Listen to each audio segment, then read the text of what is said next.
What's up, DC Nation? We're back to another video, and guys, today we're gonna go over Batwoman Season 1, and guys, check out the shirt. I'm all ready to talk about this, alright? Now guys, this is not gonna be a huge review, alright? Because if I can talk about the show all day. I literally just did, I literally filmed like a long review for it, but I was like, nah, let's do a little shorter, right? Because I don't feel like you guys have time to watch a huge review. But still, I'll give my highlights, my favorite parts, what I thought about certain characters, and I'll give my overall score. Now guys, this show, it's not the best show in the Arrowverse. I'll just say it off, alright? And the story is pretty much we got Kate Kane. Bruce has been gone for 3 years. And yeah, she still doesn't know that Bruce and Batman are the same person. She finds out about that. Then she becomes Batwoman, fights off against her sister, who was presumably dead, but now she's crazy. She's this big villain, Alice. We also have Jacob Kane, who's Kate's father. And he's in this whole mix. He goes through a war with Batwoman. And we have Batwoman dealing with this. And she has the whole relationship drama with these, like, she's a lesbian with this girl Sophie, with this other girl, Julia Pennyworth, this other girl Regan. Like, she's going through a lot of that stuff in the season. And she goes against a lot of, like, minor Batman villains in the show. But it's mainly built on the whole idea of, like, the relationship between Alice and Batwoman, or Kate Kane. But guys, this show started out bad, alright? The first half wasn't really good. I didn't like it. It was kind of boring. It wasn't my favorite show. I was like, man, I can't make it through this. The first 3 episodes, I signed off, alright? I signed off. I was like, no, I'm done. Then, I heard it got better after Crisis. So I was like, you know what? I'm going to catch up. And binging it for the first time from episode 4, it's like episode 8, kind of hard. But it got a little better in episode 6, the whole Executioner. I liked his character. He was a cool villain. But still, it wasn't as good. Episode 7 had Julia Pennyworth. She was actually a good character. Episode 8, it was pretty much just like a dark turn. Alice killed the wife of Jacob Kane. Yeah, that was interesting, but it wasn't like super awesome. It was like, okay, that's fine, but I'm not super excited for the upcoming like second half of the season. Now guys, the second half got a lot more interesting. We had the whole arrival of pretty much another Beth from another universe, because the whole collapse of the multiverse. And we have this Beth, we have Alice, and Kate showed the idea, which one should I kill? Because both of them can't be in the same universe at the same time. But Beth is the one that she's always wanted, a good sister, she's sane, but then Alice is actually the real Beth on this universe, but she's crazy. So we had that whole thing. Before we got to that, guys, we had episode 10 where she revealed herself to be a lesbian Batwoman to the whole Gotham City, which I thought that episode was stupid. It was not good. It had a lot of relationship drama. It wasn't really interesting, and I wasn't a big fan of it, guys. And it felt kind of like filler. But the whole thing with Alice and Beth, that was really interesting. And one of my favorite characters in the show is actually August Cartwright. He was cool. Alright, I liked him. Especially the shocker scene where he shot Beth. So hear this, guys. We have Beth and Alice, right? And Kate goes to Alice saying, hey, you're not gonna survive. Because we have this other character, Mary, who's the adopted sister, and she's with Kate and stuff. And her blood would save only one of them. Would save Alice or Beth. And Kate chose Beth. So Beth survived, but Alice is dying. And Kate Lee watches pretty much Alice almost die. But then Beth gets shot in the head by August Cartwright. Guys, that part was amazing. Like, it was a shocker. It's really brutal, but it was really awesome. It was a big shocker ending. No.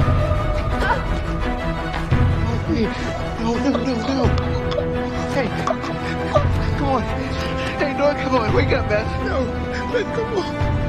And then what we see next, guys, is Kate struggle with this idea, and she actually ends up killing Cartwright because of this. So she kills Cartwright, becomes a murderer, and we have this whole good relationship between like Alice and Kate. It's actually really interesting toward like the middle of the second half. I really like that, especially like Jacob Kane. That was cool. And then we have like Kate put like Alice in pretty much Arkham Asylum. She eventually gets out, and she gets out, gets Kate, and tries to look for this book. And the book pretty much has like the secrets to beat Batman. And that was actually really interesting. And I really liked like what about this? Alice was not a great character at the beginning of the season. She was rhyming in every freaking scene she was in, and it was not good, it was annoying, but then she got better in the second half because she started showing more of herself as Beth. So that was really good. I like that. And like Kate, she was better in the second half. Mainly like those scenes where they're with each other were really strong. Especially after pretty much Kate said, hey, you're gonna die. I chose another version of you from another universe. Like, that was actually pretty cool. But guys, then that's pretty much the core relationship of the season, and it started out not good, but got better. And that's pretty much the whole thing with the season is. It started out terrible, but eventually got better. It's still not the best show of the Arrowverse. I think it's the weakest. It's not really, it was a really big slog at the beginning. It was hard to get through, but then it got a little better. Now, guys, some side characters. We got Mouse, who's pretty much the right-hand assistant, Alice, and guys, Mouse, he's okay. I like the whole thing with like August Cartwright. August Cartwright is probably one of my favorite characters from the show. He's really good. He was really interesting. It kind of sucked he died, but he was an interesting guy, guys, and he like abused Mouse. Mouse has like a wrecked face, and Mouse deals with this, and he's right hand man Beth and stuff, or Alice, and we have Mouse. And he's okay, but he ends up dying. I'm fine with that. He's kind of weird and stuff, and some of his scenes were as good, but then eventually, sometimes his scenes were emotional too, so it's kind of a mixed bag. Now, we also have Luke Fox, who is the son of Lucius Fox. He has a really interesting storyline in the season where we have Lucius Fox, who actually died. And Luke tries to find the murderer, and he actually almost kills a person. And Kate tries to say, hey, you don't want to do that, because this was actually after she killed Cartwright.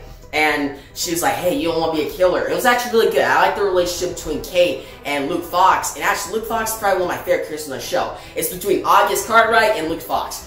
But guys, Mary, she was annoying at first. Like, she got better, but she's kind of annoying. And there's this other character who was a lesbian, who was like a big fan of Batwoman, which I did not like. One of my least favorite characters in the show. She was just annoying in every scene she was in. For me, you may have different opinions, but I was a big fan of her. But yeah, guys, another character is Hush. Who, he's actually a big character, right? He looks like Hush, he looks awesome, but he's not really Hush. He shows up, is a pawn to Alice, is pretty much tricked into a bunch of stuff. He isn't really cool, he gets wrecked by Batwoman, isn't really a foe, and then he ends up getting his comics accurate suit, but then he gets taken off next episode, and now he's like Bruce Wayne. He's gonna be like pretty much impersonating Bruce Wayne, and Alice is dealing with this. So I wasn't a big fan of that. But yeah, guys, Hush, I hope he does better in Season 2, but for now, I'm not really looking forward to it. But yeah, guys, for some theories for Season 2, I may think they will bring in, like, the May Arms of Death, because one of the characters in that storyline, who was actually the rival, showed up in the season, and Julia Payneworth was, like, teasing that, but the May Arms of Death didn't make an appearance. It's like an organization.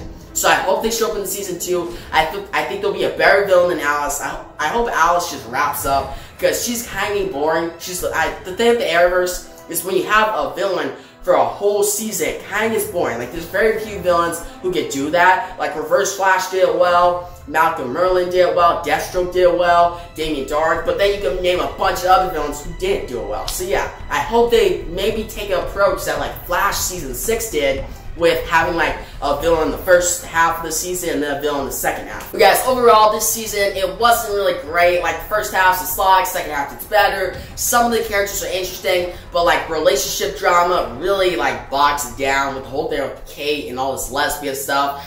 I did not care for it, and maybe you guys did, but it kind of like, it felt like filler. It took away from the actual storyline. Now, some villains that could get better in Season 2 is Nocturna, who she's okay with this season, but she wasn't great. I hope they do her better. Now, Dual Dead, she was cool, but she has a big potential to be better in the next season. But guys, overall, this season, I'm going to give a 6.5 out of 10. It's okay. If you have time on your hands to watch it, check it out. But if you don't, you're not missing anything great. Oh, one more thing I forgot, actually 2 more things I forgot to mention. The action sequences, they start out bad, but get better toward the end. They actually get pretty dope, I'll say that. And then the other thing, Joker's dead. Yeah, guys, Batman actually killed Joker in this universe, which I was going to, like, not talk about in this review because it's so small in the show. It's only referenced, like, once. But still, I think it's kind of a big deal. Like, I hope they dive further into that, because I feel like Batman's been gone for 3 years, right? But when he eventually returns, or maybe Bruce returns, or some resemblance of like that storyline, it'll make the show a lot better. So I hope they start going more toward that, instead of just another season of Kate dealing with another villain and she having all this relationship drama. I hope they like kind of change the direction, make it a lot more interesting. But guys, in the comments below, tell me what you thought about the season. Did you love it? Did you hate it? What do you think about all the characters? Who's your favorite character? Who's your least favorite character? And guys, again, this is a very quick review. I'm not going to dive super deep. Like, I give like my general thoughts, but I like to know your guys' thoughts. And guys, if you like the video, give a big thumbs up. New channel, make sure you subscribe so you miss on my next DC Comics content. And if you guys really like this video, and I get a lot of comments out of it, and you actually want more reviews on the show, or maybe even reactions, then I'll do reactions and reviews for Season 2 when it comes out next year. But yeah, guys, thanks for watching, and peace out.